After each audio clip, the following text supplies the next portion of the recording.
Nang makalabas si Almira ay binalinga ni Juancho ang ina. Hindi niya palalampasin ang ginawa nito. I won't be surprised if all the employees here will not respect me, Mama. Juancho, sa tingin mo ba, kung tuluyan mong pinaalis ang magaling na assistant ng kapatid mo, makukuha mo ang respeto ng mga tao rito sa kumpanya? I did some research tungkol sa kanya. And she's the one of the most dedicated employees of your sister. Imagine, even until late, she's still working. Then without any consideration, you'll terminate her from her position? Anong klaseng boss ka? Nakapamaywang na hinarap naman ni Ariana ang anak. Napahawak na lamang sa noo si Juancho. Ngayon lamang nangyari ito na may kinampihang empleyado ang ina. At hindi lamang basta kinampihan. Pinahiya pa siya sa harapan nito. Mommy, let's stop this argument. Tila pagod na pahayag naman ni Juancho. Siguraduhin mo lang na wala kang pinaplanong kalokohan. Kay Almira, kilala kita anak. May pagbabantang paalala naman ng ginang. Okay, fine. Hindi ko pakikialaman ang assistant ni Agatha pero siguraduhin lang niya na habang ako ang overseer ng kumpanyang ito ay wala siyang kapalpakan na gagawin or else tatanggalin ko siya kaagad. Nagpakawala naman na mahinang tawa si Ariana. Anak, gusto mong mawala ng trabaho si Almira? Para ano? Sa Almeida Corporation siya magtrabaho? At nang sa ganon, ay araw-araw mo siyang makita? May bahid ng pang-aasar na wika naman ni Ariana nang muling magsalita. You're impossible, Ma'am. Dapat pala naging romance writer ka na lang. Hindi isang businesswoman. Masyadong malawak ang imagination mo. Naiiling na pahayag naman ni Juancho habang panay ang buklat niya sa mga folder na nasa ibabaw ng mesa. I like her for... Mommy, huwag niyong panghihimasukan ang personal kong buhay. Ayokong ipaalala sa inyo ang ginawa ni Lolo Emmanuel sa inyo noon. Hey! You're so affected with Almira. I only said I like her. That's all. Pagpapalusot naman ni Ariana. At nang walang makuhang reaksyon sa anak, ay iniwan na niya ito. Kailangan na rin niya magpahinga dahil nagsimula ng sumakit ang ulo niya. Nakahinga naman na maluwag si Juancho nang iwan na siya ng ina. Ito ang hinihintay niyang pagkakataon upang muling kumprontahin si Almira. Ipapaintindi niya rito kung saan lulugar sa kumpanya. Helen, call Miss Natividad.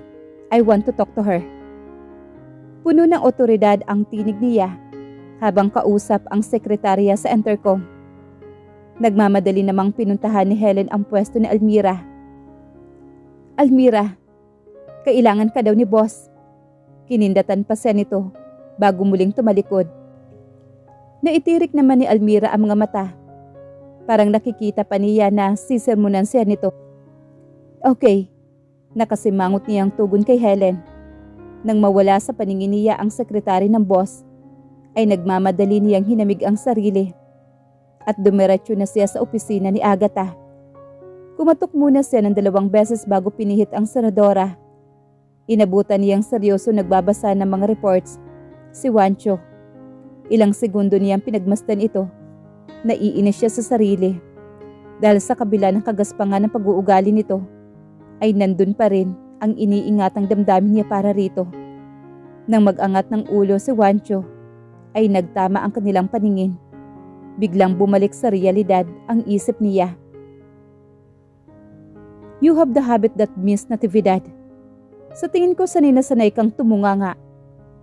Mapang-uyam na pahayag naman ni Juancho. Huminga naman ng malalim sa Almira upang pakalmahin ang sarili. Kailangan niyang maging mahinahon dahil sa ngayon ay hindi na niya kayang mawalan ng trabaho. Gusto mo raw ako makausap? Formal na wika naman ni Almira. I just want to warn you, Miss Natividad, that you're under observation. Kahit nakuha mo na ang simpatya ni Mami, hindi ako magdadalawang isip na patalsigin ka rito kapag hindi ko nagustuhan ang trabaho mo. Nasisiyahan si Juancho sa nakikitang reaksyon sa magandang mukha ng dalaga. Agad niyang nahulaan na takot itong mawalan ng trabaho. Lumapit si Almira sa harap ng mesa at kahit pa hindi siya pinaupo nito, ay umupo na siya. Buong tapang na sinalubong niya ang mga titig nito bago nagsalita. Mr. Almeda, please, don't judge me for being late this morning. I can prove it to you that I deserve my position. Pagpapakumbaba na wika naman niya. Tumango naman sa kanya si Juancho habang titig na titig sa kanya. So you mean, I will be satisfied with your performance? Makahulugan na tanong nito. Yes, sir. Mabilis na tugon naman ni Almira. How about your performance on my bed? Do you think you can satisfy me? Nakangisi si Juancho habang nagsasalita ito. Mabilis na napatayo naman si Almira. Pulang-pula ang buong mukha niya dahil sa galit. Pulang hiya ka talaga, ang tanging nasabi na niya at nagmamadaling lumabas ng opisina. Narinig na lamang niya ang malakas na halakak ng binata. Sa tingin niya, kailangan niyang tawagan si Agatha upang personal na magpaalam dito. Sasabihin niya rin sa boss ang ginawang pambabastos ng kapatid sa kanya. Almira, anong problema? Bakit halos hindi maipinta ang mukha mo? Nag-aalalang salubong naman ni Aurora sa anak. Napabuntong hininga naman si Almira at dumiretso sa sala. Mama, I almost lost my job. Mahina niyang tugon bago pabagsak na naupo sa pang-isahang sofa. Natarantang lumapit ang ginang sa anak. Ano nangyari? Akala ko ba mabait ang boss mo at magkasundo kayo? Hindi yung boss ko, mama. Ang kuya niya ang problema ko. Nakapikit na isinandal niya ang kanyang ulo habang minamasahe ang noo. May ginawa bang masama sa iyo ang lalaking yon? Handang makipaglaban ng patayan si Aurora. Malaman niyang inagrabyado ang kanyang anak. Mama, hindi ko nga alam kung bakit galit na galit sa akin. Si Juancho. Sa tingin ko, hindi kami magkakasundo, mama. Patuloy nagkukwento si Almira habang nakapikit ang mga mata. Juancho Almeda, huwag mong sabihin. Lalong nataranta naman si Aurora nang ma-realize na sa isang Almeda nagtatrabaho ang anak. Napatuwid sa pagkakaupo si Almira nang biglang maalala ang isang posibleng dahilan ng galit ni Juancho sa kanya. Mama, may atraso ba tayo sa mga Almeda? Of course not. Mabilis na tanggi naman ni Aurora. Kahit naman nalugi ang kumpanya natin, ay wala kaming iniwan na pagkakautang ng papa mo sa Pilipinas. Nabili pa nga natin ang bahay na ito, hindi ba? Pagpapatuloy naman ito. Bakit kaya siya galit na galit sa akin, mama? Naging palaisipan kay Almira ang mga nangyari. Sa tingin ko, mas mainam na ganyan ka pakitunguhan nung Juancho na yon, dahil ang ibig sabihin nun ay hindi ka mapapabilang sa mahabang listahan ng mga babae niya.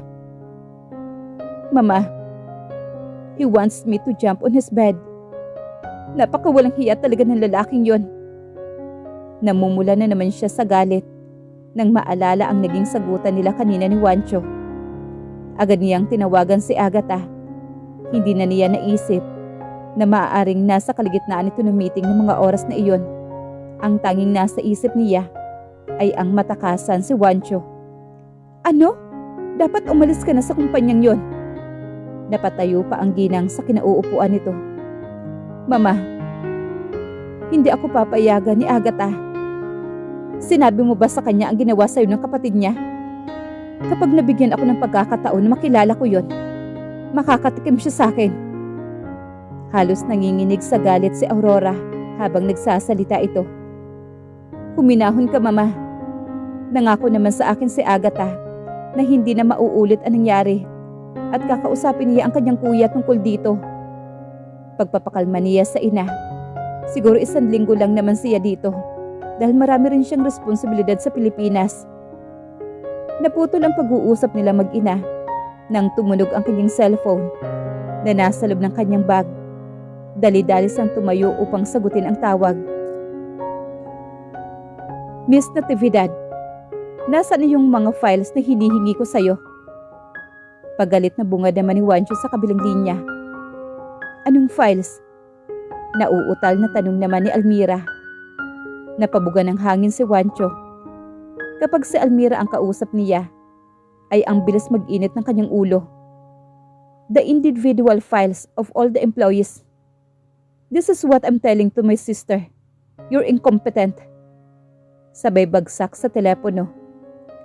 Gusto sana magpaliwanag ni Almira ngunit hindi siya nito binigyan ng pagkakataon. Nagmamadaling kinuha niya ang susi ng kanyang kotse.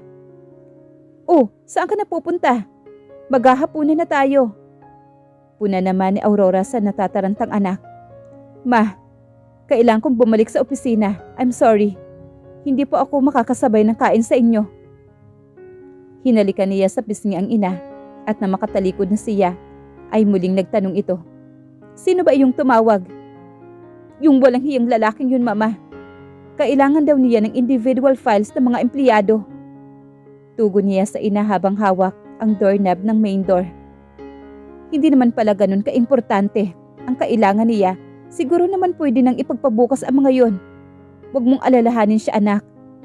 Dahil kung ipakikita mong sunod-sunuran ka sa kanya, aabusuhin ka niya. Mama naman, lalo akong pag-iinitan ng walang hiyang lalaking yon. Nagpapapadyak ang mga paa na wika ni Almira. Hayaan mo siyang mabulok doon sa kahihintay sa'yo. Hindi naman siya ang boss mo. At kapag pinilit mo na bumalik ka sa opisina, susugurin ko ang lalaking yon. Pagbabanta ni Aurora bago tuluyang tumalikod. Walang plano si Almira na sundin ang sinabi ng ina ngunit akmang lalabas na siya nang biglang tumunog ang kanilang telepono sa sala. Almira, answer the phone. Dinig niya ang utos ng ina na nasa kusina. Almira, this is Yvette. Bungad sa kabilang linya. Yvette, how are you? Mabuti na patawag ka. Pilit na pinasisigla ni Almira ang tinig. Pero ang totoo lang ay kinakabahan siya na baka maningil na ito ngunit bigla na lamang niyang narinig ang paghagulhol nito. Yvette, bakit? Ano nangyayari? Nag-aalala niyang tanong dito. Nakalimutan na niya ang utos ni Juancho sa kanya. Naalala mo ba si Ali? Yung younger sister ko? Nagtangka siya magpakamatay kanina. Humihikbing sumbong naman sa kanya ni Yvette. Hindi makapaniwala si Almira sa narinig dahil sa pagkakatanda niya, kay Ali ay masayahin ito at masyadong optimistic sa buhay. Iniwan siya ng kanyang boyfriend. Almira, kilala mo ako. Hindi ko mapapalampas ito. Kapag nakakuha ako ng pagkakataon, ay maghihiganti ako. Napalitan ng galit ang hikbi naman. Yvette, I'm sorry. Wala ako dyan para damayan ka. Pero kung kailangan mo ng kausap, nandito lang ako. Tawagan mo ako anytime. Thanks, Almira. Kailangan ko talaga ng makakausap. Ilang minuto pa sila nag-uusap hanggang si Yvette na rin mismo ang nagpaalam. May kasiyahang nadarama naman si Almira dahil kahit sa ganitong paraan ay nadadamayan niya ang kaibigan. Pagkatapos ng pag-uusap nila ni Yvette, ay hindi na ito muling nakausap pa ni Almira. Hanggang lumipas ang 5 taon, naging abala siya sa kanyang trabaho. Nalalong lumago sa pagdaan ng ilang taon. Nakasanayan na rin niya ang pagsinghal sa kanya ni Juancho tuwing bumibisita ito sa kapatid. Binabaliwala na lamang niya ito upang maiwasan ang argumento sa pagitan nila dahil nahihiya na rin naman siya kay Agatha. Ito ang laging naiipit kapag nagkakasagutan sila ng binata. Nang araw na iyon ay matamlay na umuwi sa Almira. Gusto man niyang itago ang nararamdaman sa ina. Ngunit alam niya na hindi siya makakapagkaila rito. Almira, may problema ba? Nandito na naman ba si Juancho? Nag-aalalang tanong naman ni Aurora sa anak nang mapagbuksan ito ng pintuan. Halos hindi maipinta ang mukha ng kanyang dalaga, kaya alam niyang may pinoproblema na naman ito. Kumusta ang bagong negosyo ng papa? Pag-iiba naman ni Almira ng usapan bago tuloy-tuloy sa sala. Pabagsak na naupo siya sa sofa. Pakiramdam niya ay pagod na siya. Sana nag-attend ka ng opening ng store, anak. Ang dami agad nating customer. Tuwang-tuwang pagbabalita ng ginang. Napagdesisyonan nila na magtayo ng Asian store upang muli silang makapagsimula kahit maliit na negosyo lamang. Mabuti kung ganon. Kung pag magpapatuloy ito, pwede tayong mag-expand pa. Pilit na pinagsigla naman ni Almira ang tinig. Naupo naman si Aurora sa tabi ng anak bago muling nagsalita. Tama ka, anak. Ang papa mo nga tuwang-tuwa kanina. Ang bili niya sa akin na hintayin mo raw siya dahil may sasabihin siya sa'yo. Mama, baka naman mahirapan ang papa. Talaga bang kaya na niyang magtrabaho ulit kahit nakaka-recover pa lamang ang papa? Huwag ka mag-alala sa papa mo, iha. Ako ang bahalang mag-monitor sa kanya. Ikaw ang inaalala namin ng papa mo. Halos wala na ka ng oras sa sarili mo. Puro trabaho na lang ang inaatupag mo. Pati ang mga kapatid mo ay nag-aalala na rin sa'yo. Mama, sabihin mo kina Froilan at Julius, huwag sila mag-alala. Ang pag-aaral ang intindihin nila. Pinagmasdan naman ni Aurora ang anak habang nagsasalita ito. Kahit nakangiti ito ay alam niyang may bumabagabag dito. Anong problema, Almira? Napabuntong hininga si Almira. Mukhang hindi siya titigilan ng ina.